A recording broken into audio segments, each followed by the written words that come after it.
bem, queridos? Vamos avançar então, né? Vamos seguir, nós estamos no tema de número 4. Basicamente, o começo do nosso curso. Já estudamos 3 temas, mas ainda é o começo de uma grande jornada. Nós vamos avançar muito ainda. Nós ainda estamos no começo de uma grande maratona de compreensão, de estudo da Escritura Sagrada e, sobretudo, da revelação da Palavra de Deus no nosso coração. Como vocês sabem, que já foi feita aqui para vocês a distinção entre Bíblia, Escritura e Palavra de Deus. Hoje, ao adentrar o tema de número 4, a doutrina de Deus, a partir do tópico 3, procure na sua apostila, eu vou precisar de resgatar essa diferença entre Escritura, ou Bíblia, Escritura e Palavra de Deus. Alguém diria, pastor, eu não consigo ver nenhuma distinção entre Escritura, entre Bíblia e Palavra de Deus. Outros dizem, não, se tem alguma diferença, é muito irrisória e não tem por que lutar por isso, não tem por que ensinar isso. Alguns diriam que há coisas mais importantes para você tratar do que essa diferenciação, para alguns, meramente conceitual. Eu quero dizer que a importância de você compreender o que é Bíblia, Escritura e Palavra de Deus, enquanto 3 conceitos totalmente distintos, a necessidade de você compreender e a importância de se compreender se verificará, sobretudo, quando nós começarmos a falar, como hoje, acerca da revelação da verdade de Deus. Ou seja, vamos observar que durante a história de Deus com a humanidade, vamos observar que na medida em que Deus foi se revelando pouco a pouco, nós vamos ver que foi havendo mudanças dramáticas no eixo da história, no que tange à revelação. Ou seja, Deus vai assumir variados métodos de revelação e variados níveis de revelação. No sentido de que aquilo que num dado momento for anunciado por Deus, noutro tempo não será mais válido. Vocês sabiam que a Bíblia, ou melhor, a Escritura, ela é relativa em si mesma? Quem sabia? Estranho falar isso, porque me parece que os cristãos procuram ter a Bíblia por algo absoluto. E aí me parece que são os ateus, os agnósticos, que procuram colocar alguma dúvida sobre a Escritura e, portanto, eles criam certa relatividade. O que é algo relativo? É algo que é e não é. Algo que é e pode ser e pode não ser. Absoluto não, é aquilo que é. E eu estou afirmando categoricamente que a Escritura é relativa. Ora, pastor, como assim? O que significa isso? Por exemplo, quando você lê Hebreus capítulo 8, versículo 13. Alguém tem uma Bíblia aí em mãos? E rapidamente possa ler para nós? Hebreus capítulo 8, versículo 13. Vamos ver o sentido de relativo quanto à Escritura. Muito bem. Quando se diz nova aliança, quando se diz novo pacto, segundo a versão do nosso querido irmão, logo torna antiquado o primeiro pacto.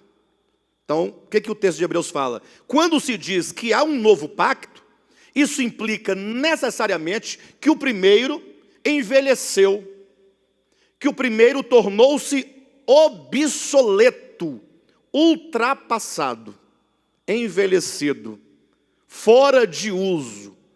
Teve uma importância no passado, mas vindo novo, aquele já foi.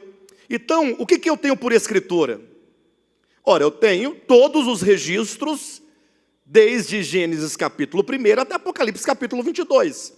Eu tenho as Escrituras que nós chamamos de Escrituras veterotestamentárias, que seria a Bíblia hebraica. Nós temos as Escrituras neotestamentárias, que é o Novo Testamento, que é a Bíblia cristã. Certo? Quanto de Gênesis 1 a Apocalipse capítulo 22 ainda é válido para nós nos dias de hoje? Essa é a grande questão. Será que o sábado, ele ainda é algo necessário para o nosso tempo? Certamente que não. Quem vai nos ensinar isso é um novo pacto. É a escritura cristã, é a escritura neotestamentária. Mas alguém vai questionar você dizendo, ora, mas não está na Bíblia? Ora, não está em Gênesis capítulo 2, versículos de 1 a 3? Vão dizer, não está em Êxodo capítulo 16? Porventura não está em Êxodo capítulo 20? Porventura não está? Aí ele vai citando.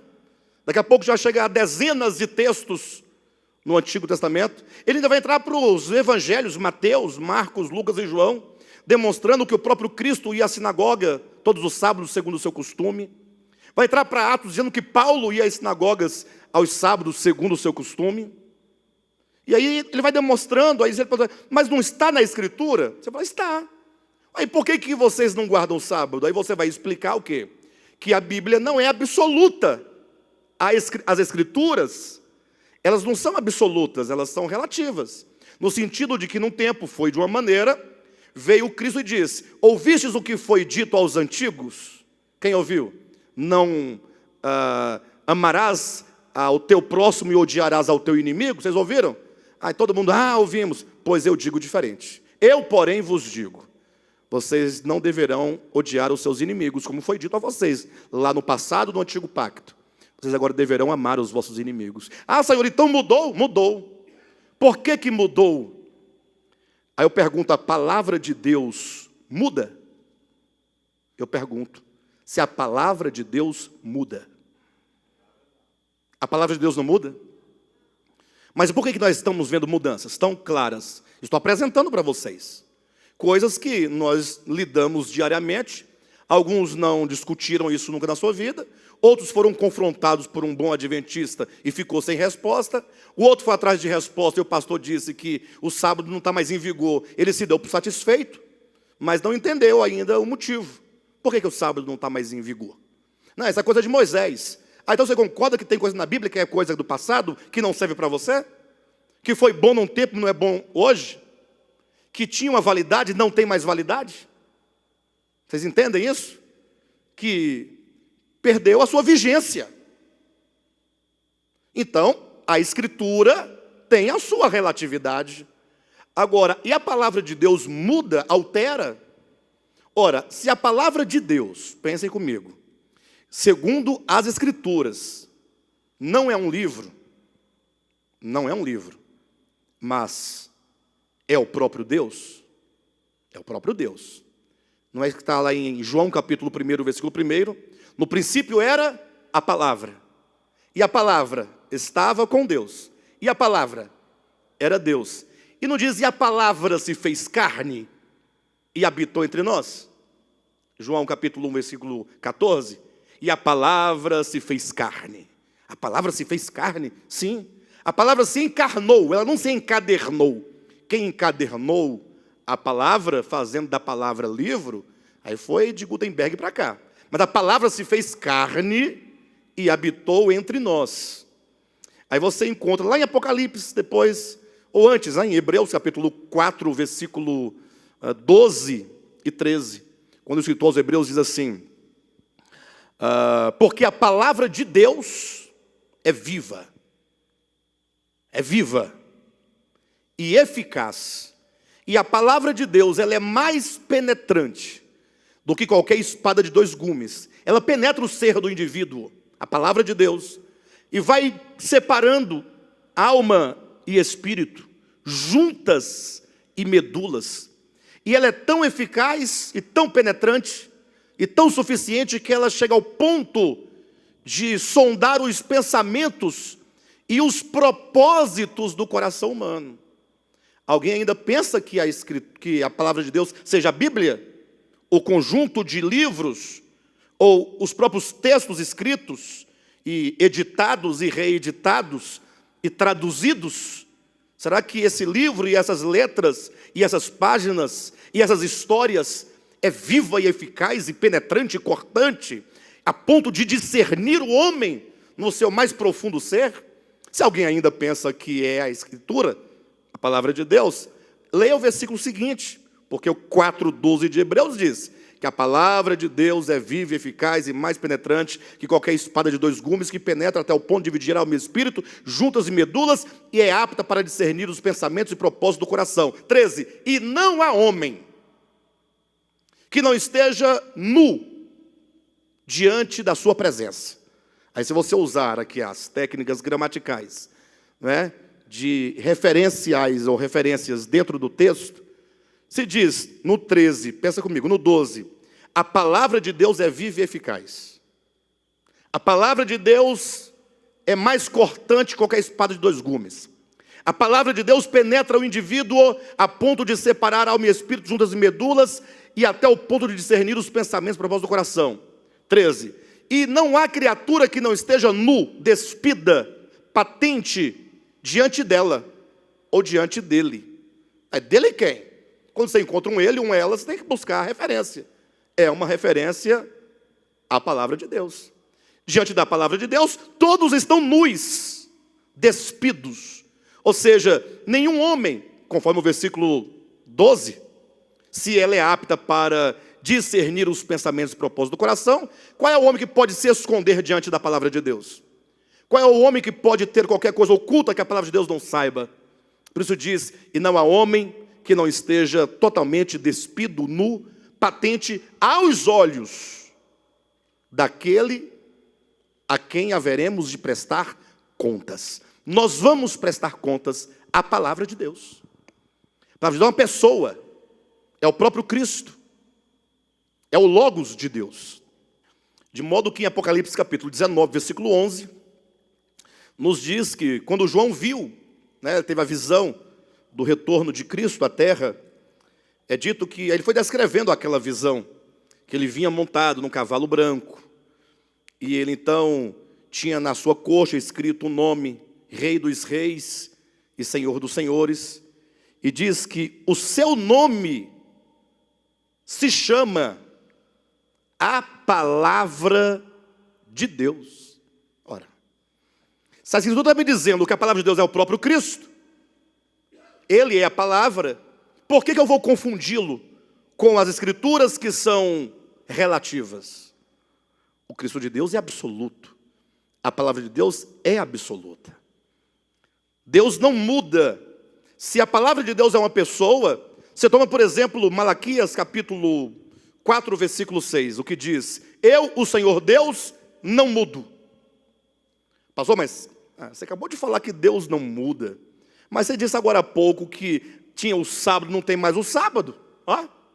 Tinha a circuncisão, não tem mais a circuncisão. Tinha tal e qual lei, não tem mais agora. Mudou ou não mudou? Não, Deus não mudou. O que mudou? O que mudou foi a pedagogia que Ele usou ao longo da história para conduzir os homens, como quem vai construindo de uma pedagogia a uma superior, degraus, para conduzir os homens à verdade, para conduzir os homens à palavra de Deus. Nenhum homem pode alcançar o nível de compreensão e de experiência da palavra de Deus se ele não galgar degrau por degrau, enquanto humanidade, nessa revelação progressiva da vontade de Deus até chegar na palavra de Deus, que é Cristo. Então, quando diz eu, o Senhor, não mudo, é Deus, na sua essência, na sua natureza, naquilo que Ele é, na sua vontade eterna, no seu propósito eterno, Ele não muda. Por isso que Tiago vai dizer que em Deus não existe mudança, nem sombra de variação. Agora, o que nós vamos observar, a partir desse tópico 3, é que existe uma mudança gradual, ou existem mudanças graduais, e nós vamos passar a partir de agora a observar, a estudar cada um dos níveis, revelação progressiva da doutrina de Deus. Então entenda, Deus é um só. A vontade de Deus é uma só. É a doutrina de Deus, que nós vimos semana passada. Agora, Deus quer ensinar a humanidade. Quando Deus vai ensinar o homem a sua doutrina, ou seja, nós vimos o conceito de doutrina, nós vimos alguns textos. que quer dizer? A doutrina de Deus diz respeito a doutrina é a vontade de Deus.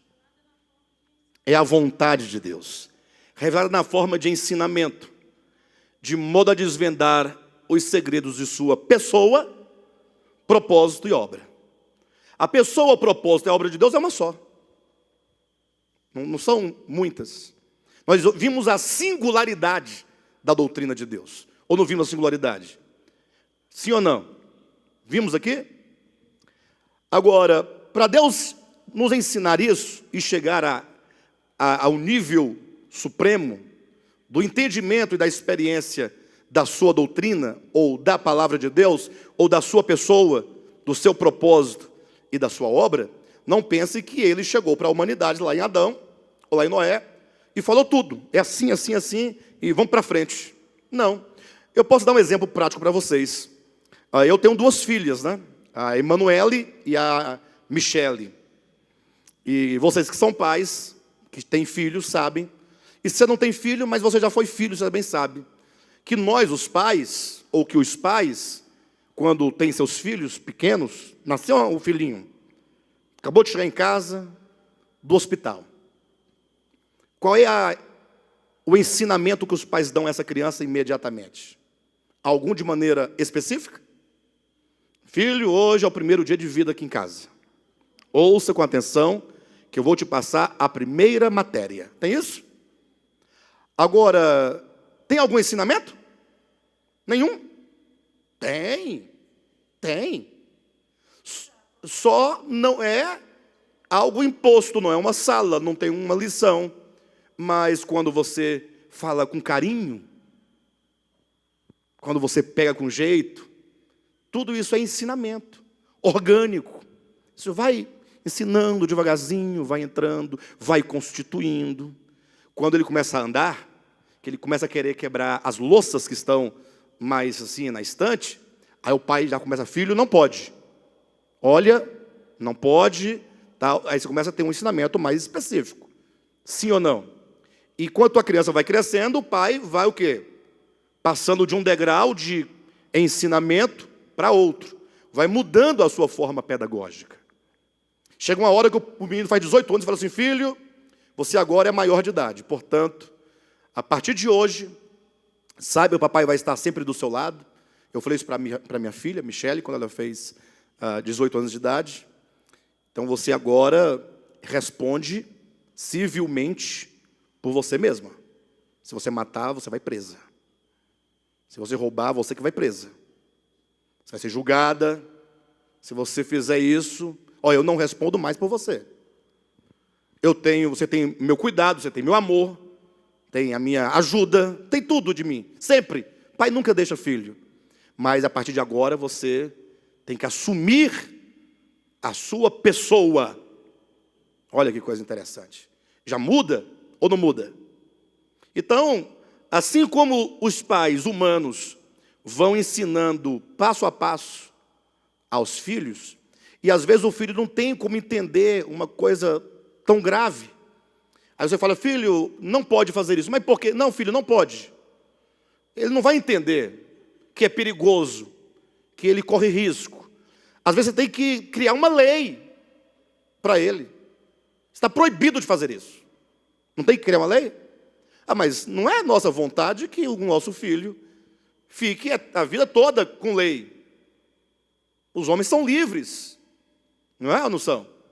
Mas tem um momento que você tem que criar regras. E até criar proibições que ele não entende no momento. Mas isso é apenas um período. Mas o objetivo é que ele chegue à sua plena emancipação, para que ele possa, a partir da vida orgânica, de tudo que ele aprendeu, que ele viu, que ele percebeu, que ele assimilou, passar agora a viver a sua própria vida em liberdade, com responsabilidade, cidadania, moral, ética. É assim ou não é? Bem, mas se assim é a vida humana, como é que Deus age em relação à humanidade para lhe ensinar a sua vontade, lhe ensinar a sua doutrina? Então, semelhantemente, Deus vai andando com a humanidade passo a passo. Deus vai se mostrando a essa humanidade e vai falando e trazendo uma série de doutrinas, no plural, uma série de ensinamentos, para que o homem pouco a pouco vá de um degrau a outro em direção ao pleno conhecimento de Deus. Quando eu falo pleno, eu não me refiro à plenitude de Deus, mas a tudo aquilo que de Deus é possível se conhecer nesta era, ou na nossa vida. Né? Lógico, na eternidade já é uma outra coisa. Eu sei que na eternidade o conhecimento de Deus segue, porque nunca o homem deixará de conhecer a Deus. No dia que o homem chegar e falar assim, que o homem chegar ao pleno, se o homem chegasse ao pleno conhecimento de Deus, isso implicaria o esgotamento do próprio Deus. Porque o homem conheceu tudo de Deus, não há nada mais a conhecer? Não. Então chegamos aos limites de Deus. Deus seria finito. E, consequentemente, o homem tendo alcançado a finitude de Deus, que para ele outrora era infinitude, que não é mais finitude que o homem chegou nos limites, agora o homem se tornou Deus, portanto. Como Deus é infinito, o homem jamais deixará de conhecer a Deus. Não é sem razão que Cristo disse, e a vida eterna é esta. O que é a vida eterna? Que te conheçam a ti. Então, vida eterna é conhecer. E, portanto, nós teremos toda a eternidade para conhecer o Senhor. E como Ele é infinito, nós nunca conseguiremos conhecê-lo plenamente. Então, vai ser uma busca e um conhecer constante, sem nunca alcançar. Sem nunca alcançar. Por isso que a eternidade não vai ser algo vazio, estático. Todo mundo pensa que Jesus vai levar a gente para o céu, vamos ficar lá no céu, né? E agora? Eternidade. Não tem dia, não tem noite, não tem relógio, não tem mais WhatsApp, não tem mais o quê? Não tem mais trabalho, não tem mais luta, não tem mais nada. O que tem? Não tem mais comida. Me falava quando eu era criança, lá no céu tinha uns manazinhos, uns pãozinhos. Misericórdia, irmão, ficar comendo pãozinho. A eternidade toda, um pãozinho. O fruto da árvore, né? Comer uva a vida toda. Ou sei lá. Imagina só, todo mundo de branco. Não tem ninguém de amarelo, de verde, de rosa, de preto. Porque cada um vai receber uma veste branca. É assim que o povo entende. Pastor, mas está na Bíblia, eu li. Para de bobagem, não. Vestes brancas significa caráter, integridade, a santidade, a pureza. Não é um roupão. Para disso. E todo mundo com roupão do mesmo modelo. Da mesma cor. E pensa numa coroa aqui. 24 horas. Pesada porque é de ouro. Ouro pesa. Né? Cada um com uma harpa. Um par de asa nas costas. Em cima de uma nuvem. A eternidade toda cantando. Santo, santo, santo, Deus onipotente. Aquelas vozes. Oh, de anjo. Não vai dar certo. Ninguém vai querer ficar lá. Não, sério, ninguém vai querer. Se for para ser assim, ninguém vai querer. Então, a eternidade não tira a dinamicidade da vida, da existência. Só que nos colocará sem as tribulações, os temores, os medos, a dor, a lágrima, a angústia, a morte, livres disso, mas numa dinâmica constante de gozo, de alegria, de conhecer a Deus. Sem contar que eu presumo, aí é uma questão totalmente minha, não é nem bíblica, é da minha cabeça aqui, que às vezes eu invento umas coisas, mas não ensino para vocês. Eu só falo que isso que eu vou falar agora é da minha cabeça. Que nós faremos, sobre nós, igreja de Jesus Cristo, corpo de Cristo. Olha, se nós somos corpo de Cristo, corpo, e se nós não deixaremos de ser corpo de Cristo na eternidade? Eu estou até fundamentando, está vendo? Fundamentando. Se seremos esposa, e o princípio de esposa na Escritura é auxiliadora. Dessas duas linguagens, figuras, a esposa que auxilia o marido na sua missão, e o corpo que realiza o que a cabeça quer. Nós, como corpo e esposa, faremos a obra de Cristo e com Cristo. Agora, o que seja essa obra, eu não sei. Onde será também eu não sei. Mas eu sei que vai ser muito dinâmica. Vai ser uma bênção. Vai ser uma coisa muito gloriosa. Conhecer e prosseguir em conhecer o Senhor. Então, mas deixando de lado lá a eternidade, falando daqui, o fato é que nós estamos caminhando de um estágio mais rudimentar, elementar de entendimento, de conhecimento de Deus, até chegar no estágio possível nesta nossa era, até quando Paulo diz, até que todos cheguemos à estatura de varão perfeito. Então tem uma estatura a atingir. Se há crescimento depois, essa meta não nos foi apresentada, mas até a estatura de varão perfeito nós temos, que é como Cristo homem ressurreto. Mas para a humanidade chegar a esse nível, ela um dia foi criança, tenra idade, e foi galgando, e Deus como um pai foi ensinando passo a passo. Por isso que se diz revelação progressiva. É progressivo. De um estágio para outro estágio. Quando pensa que está tudo bem, não, vamos deixar esse estágio para trás, vamos abandonar. Próximo estágio. Se você estiver subindo uma escada, por exemplo, a escada tiver 20 degraus, você não tem como alcançar o segundo degrau, se não abandonar o primeiro. Ou você fica com um pé no primeiro, um pé no segundo. Bem, aí agora, para o terceiro, sim, mas eu não posso abandonar o degrau, é tão importante o primeiro degrau.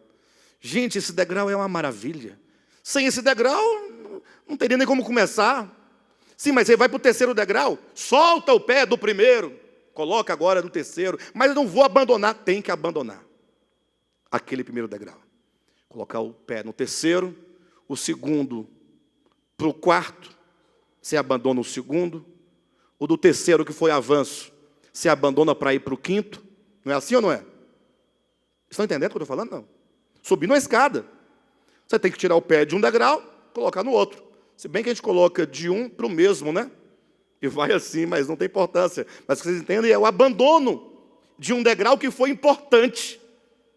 Então, a revelação é progressiva. Se nós não entendermos essa revelação progressiva, vai ocorrer de você ser um cristão, ou melhor, de ser um homem do século 21, pensa, 2000 anos depois que Cristo veio à Terra, e você vai ser um crente com a Bíblia na mão, confuso, extremamente confuso. Porque ainda que você consiga ter a melhor compreensão possível da Bíblia, e com toda, como é que a gente fala quando a gente quer ser humilde? Com toda modéstia, eu cheguei num ponto em que eu tinha uma boa compreensão da Bíblia, da Escritura, uma boa compreensão. Ninguém topava comigo em escatologia. Hoje não falo mais porque esse é um degrau que eu deixei para trás. Vocês já observaram que hoje eu estou falando outras coisas. Não que eu esqueci, não, sei tudo. Mas eu não vejo mais nenhuma graça ficar discutindo, por exemplo, falando do anticristo. Um exemplo, tá? Cuidado porque eu dou os meus exemplos para explicar algo que eu quero dizer. No caso, o abandono de um degrau para outro. É isso que eu estou dizendo. Não estou falando sobre anticristo aqui. O tema não é anticristo. Aí os alunos não entendem nada que eu estou dizendo, dos meus exemplos. E fala assim, pastor, mas e o anticristo? Então, você não está entendendo o que eu estou dizendo. Você quer o exemplo para demonstrar. Não tem como falar mais de anticristo hoje em dia, da perspectiva, o anticristo. Tópico primeiro. O homem da iniquidade, é o tópico primeiro. Ele virá da Europa. Cidadão europeu, portanto, cidadão romano, do antigo Império Romano. Vamos aos textos. Aí, tal. Todo mundo, rapaz, vai ser romano. Mais especificamente, vai sair da Grécia. Pastor da Grécia. Ah, miséria. Por que da Grécia? Vamos aos textos. Tal. A pessoa fica maluco. Como é que vocês sabem dessas coisas? Mas é verdade, não estava aqui, eu não via. Ele é grego. E ele virá numa situação política assim. Israel estará assim. Começa a construir toda aquela escatologia. E você, como um mero espectador daquela história que se apresenta, você vai para casa, você fica absurdo daquilo. Puxa, agora eu vou estudar isso aqui, eu vou saber tudo, saber tudo. Bem, é verdade que tudo isso é verdade. Isso vai acontecer. Vai acontecer. Vai ter um homem, chamado Anticristo. Vai ter uma relação política com Israel. Cumprimento de profecia. Entretanto, esse homem, ele ganha uma dimensão tão grande na Escritura toda, a ponto de os apóstolos não falarem exatamente do Anticristo, mas falarem do espírito do Anticristo. E Paulo diz que já opera. E João diz, e já chegou. Se os crentes estão esperando o Anticristo chegar, olhando para o futuro, João lá atrás já dizia, presentemente já está no mundo. Quem? O espírito do Anticristo presentemente já está no mundo. Mas você fala, mas eu estou esperando ele chegar, e João diz que ele estava naquele tempo. Aí nós temos que avançar da palavra doutrinária para a palavra espírito. Se vocês tiverem lido a apostila em casa, perceberão que o último dos 7 degraus ou níveis, são 7, chama-se palavra espírito. Esse foi o último degrau que nós conseguimos ver e alcançar, esse ministério. Há algum tempo nós estávamos somente na letra F, palavra apostólica.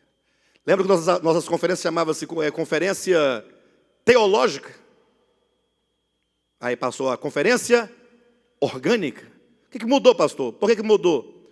Mudou porque nós enxergamos mais um degrau dentro da revelação progressiva. Só para vocês terem uma ideia do que eu estou dizendo. É preciso abandonar um degrau para seguir para o outro. Mas que tal nós olharmos degrau por degrau? Desde a revelação básica, elementar, até a mais alta que nós podemos enxergar, palavra Espírito.